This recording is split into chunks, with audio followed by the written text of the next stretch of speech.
two siblings were forced to spend 40 years apart because the brother had been kicked out of his family home by his parents for being gay. Maureen Charlton, 55, from Stockton-on-Tees, had spent 7 years looking for her brother Michael when he was forced to leave when she was just 14 and their mother banned any mention of him in their family.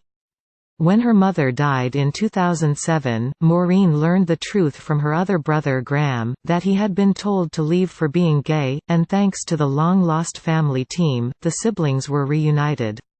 Viewers were left in tears as the emotional reunion from 2014 was revisited in the ITV program when they met for the first time after so long apart. Viewers wept as the pair tearfully embraced each other in the revisit show What Happened Next, which aired on Monday evening. "I can't cope with #LongLostFamily," one viewer said with multiple crying emojis. Others found the news that Michael had been rejected heartbreaking, so sad that Michael's parents kicked him out cause he was gay but so lovely his sister never gave up on him, not welcome in his family because he was gay is heartbreaking. "Michael is lovely," said another.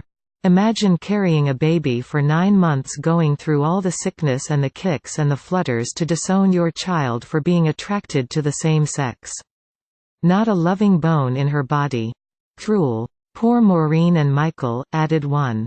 The pair had enjoyed their reunion after spending 4 decades apart, but it had been a difficult process, with Michael saying, "I didn't know Maureen anymore." Maureen agreed, saying, "The Michael the first remember was a typical 21-year-old. If I'd walked past him in the street I wouldn't have recognized him. All those years we'd wasted because people couldn't be honest." While Michael admitted the pain of being kept apart, "It still hurts to get told I wasn't welcome in the house anymore, that just shattered me. And it was meant, that was the last time I stepped foot in that house. To suddenly realize that she Maureen did care, and she always had done, it was overwhelming. But I didn't want to get hurt again." Maureen, who described her brother as her hero, said, "I can understand where he was coming from, but it was hard for me as well, because I lost a brother I adored to bits, and for 40 years I had no idea why, and that was painful. The more me and Michael have got closer, I think it's healed us both." Michael said, "I am who I am, I would not alter my life, and for Maureen to accept that makes a lot of difference, because I don't feel half as empty, I feel as though I've got my family back. I feel like a big brother now. After all these years, I've got that feeling back." Maureen added, "Life wasn't the same for 40-odd years, it was always as if a piece of me was missing, and now that piece is back.